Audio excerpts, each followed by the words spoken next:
Penduduknya akan rusak kehidupan mereka. Bagaimana lagi? Fakaifa man laisa lahu ta'amun illa zakum. Bagaimana orang yang makanannya cuma pohon zakum. Demikian juga Abu Lahab, pamannya Nabi dan istrinya Ummu Jamil, tantenya Nabi, juga tidak kalah dalam mengganggu Nabi SAW. Dalam satu hadis dari Jundub bin Sufyan radhiyallahu anhu, dia berkata, "Ishtaka Rasulullah sallallahu alaihi wasallam falam yakun lailataini aw salatan." Saudara Rasulullah SAW sakit, Rasulullah SAW tidak sholat malam 2 hari atau 3 hari. Fajat imra'atu Abi Hurairah, maka datanglah seorang wanita itu dari Quraisy, itu istrinya Abu Lahab. Faqalat ya Muhammad, dia berkata, ya Muhammad, inni la arju an yakuna syaitanu qad qatalaka. Wahai Muhammad, saya berharap setan sudah meninggalkan engkau. Allah tidak datang kepadamu, atau Jibril tidak datang kepadamu. Dia menamakan siapa? Menamakan setan, dikasih wahyu menamakan setan. La arahu qarabaka mundu lailatain aw salatan. Saya lihat setanmu tidak datang mendekatimu sejak 2 atau 3 hari. Fa'anzalallahu azza wa jalla, "Wadduha wal laili idza saja, ma wada'aka rabbuka wa ma qala." Demi malam, ya, dan demi doa dan demi malam tatkala sedang selisnya, sungguhnya Rabb tidak meninggalkanmu dan tidak membenci. Jadi seharusnya harusnya tante dan om mendukung perjuangan dakwah Nabi SAW, tapi ternyata om dan tantenya malah menghina Nabi SAW. Demikian juga turun firman Allah tentang istrinya Abu Lahab. Wa mar'atuhu hamalatan hatab. Istrinya Abu Lahab yang memikul kayu bakar. Disebutkan dalam buku-buku tafsir, apa maksudnya istrinya Abu Lahab membawa kayu bakar? Ada yang mengatakan dia keluar di malam hari, kemudian dibawa tali, tidak belum dimasak, dia tadi di lehernya, dia pergi cari ranting-ranting kayu, dia pikul. Ini bukan pekerjaan perempuan sebenarnya, tapi dia lakukan karena saking bencinya kepada Muhammad. Maka dia cari kayu-kayu berduri, dia pikul dengan susahnya, kemudian dia taruh di jalan yang akan dilewati oleh Muhammad. Ini salah satu tafsiran.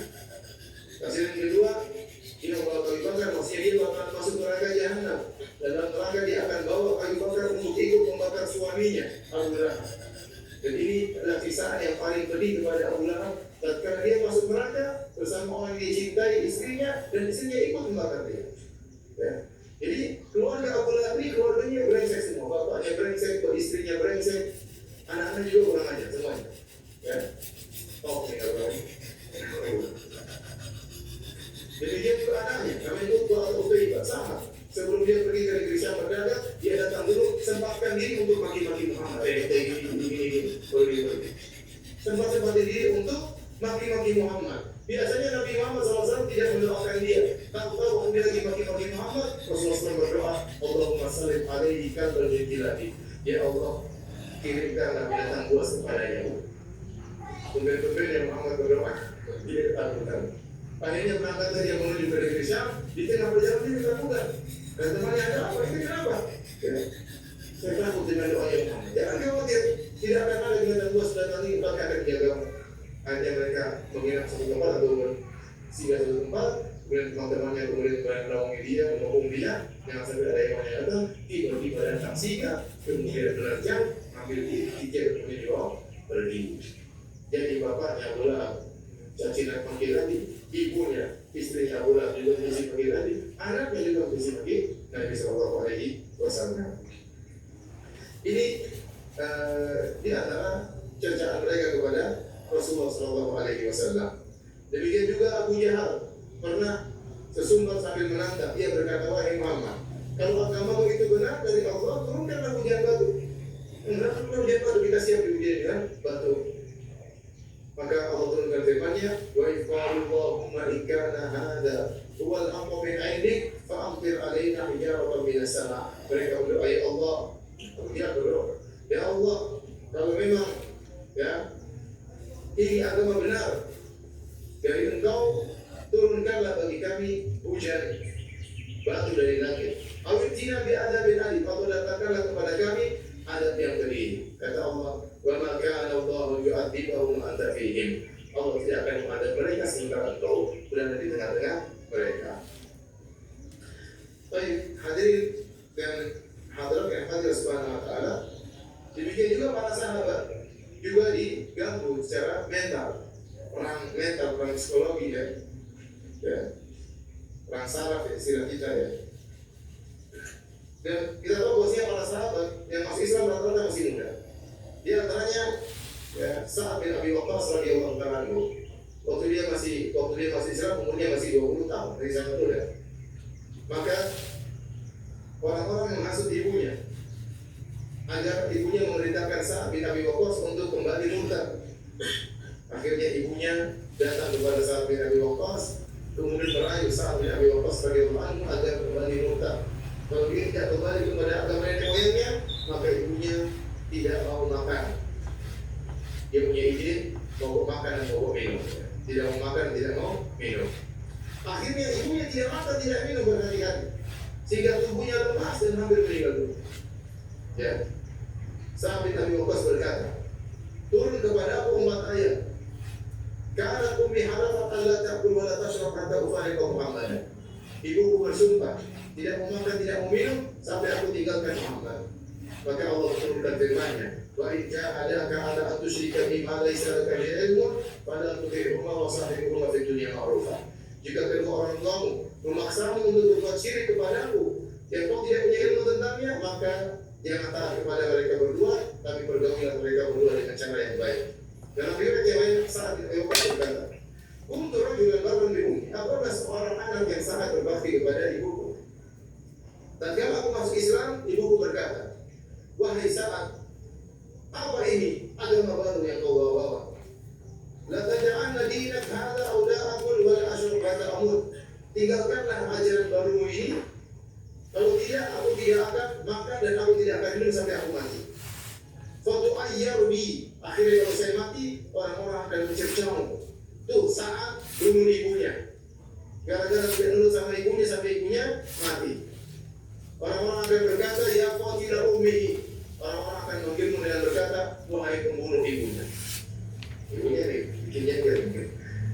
Kalau tidak saya mati, kalau saya mati akan dicela sama orang-orang kampung ya. Fakultu, la taf'ali ya ummah. Aku berkata, jangan kau lakukan wahai ibunda. Fa inilah ada begini, ada di syekh. Aku tidak akan meninggalkan agamaku, firman Allah. Famakasat yawman wa lailatan lam ta'kul. Satu hari satu malam ibunya tidak makan. Fa asbahat qad jahidat, maka di pagi hari benar-benar dia dalam kondisi lemah. Famakasat yawman akhar wa lailatan ukhra la ta'kul. Hari kedua tidak makan lagi, tidak minum lagi. Fa asbahat qad ishtadda kahduha. Dan benar-benar hari kedua masuk hari ketiga benar-benar dia dalam kondisi sangat lemah. Kalau marah itu dari tatkala aku melihat kondisinya yang sangat menyedihkan, aku datang mengambilnya. Mungkin ibunya menyangka sudah saat sudah luluh hatinya. Ternyata apa kata Sa'ad bin Abi Waqqas, ya ummah, wahai ibunda, ta'lamin wallahi law kanat laki mi'atu nafsin fa kharajat nafsan ma taraku dini hadha bi syai'. Wahai ibunda, kalau kau punya 100 nyawa, sekarang kau mati, hidup lagi, mati lagi, hidup lagi, mati lagi, sampai 100 kali saya tidak akan meninggalkan agamaku ini. Baik cinta fakuli, kalau kau mau silakan makan. Baik cinta rasa pun, kalau tidak mau ya sudah nggak usah makan. Akhirnya ibunya makan. Perang saraf antara ibu dengan anak, itulah kita beri ya. Padahal saat sangat sayang kepada ibunya, sangat berbakti kepada ibunya. Demikian juga bukan hanya dialami oleh Sa'ad bin Abi Waqqas, Mus'ab bin Umair radhiyallahu ta'ala anhu. Kata Al-Waqidi, kana Mus'ab bin Umair fata Makkah syababan wa jamalan wa kana abawahu yuhibbani. Sungguhnya Mus'ab bin Umair adalah seorang pemuda yang ganteng, yang indah, ya. Kemudian kaya raya. Kedua orang tuanya sangat mencintainya. Wa kana ummuhu taksubu ahsana ma yakun min asdiya. Ibunya berikan dia pakaian yang terindah. Wa kana aqar ahli Makkah. Satu kota Makkah ini yang paling parfumnya wangi Mus'ab bin Umair. Orang-orang wangi, tapi yang paling wangi siapa? Mus'ab bin Umair. Dari kaya raya. Yang basul Hadramiyah bin Ni'al. Bahkan sendalnya impor dari Yaman, dari Hadramaut. Jika ia berjalan maka parfumnya akan tercium dari jarak sekian dan sekian. Namun akhirnya Mus'ab bin Umair pun masuk Islam. Tatkala dia masuk Islam ketahuan sama ibunya, dan ibunya pun dihasut untuk melarangnya untuk masuk Islam, untuk melarang anaknya masuk Islam. Akhirnya ibunya menyuruh Mus'ab untuk murtad, tapi Mus'ab tidak mau. Ini berat.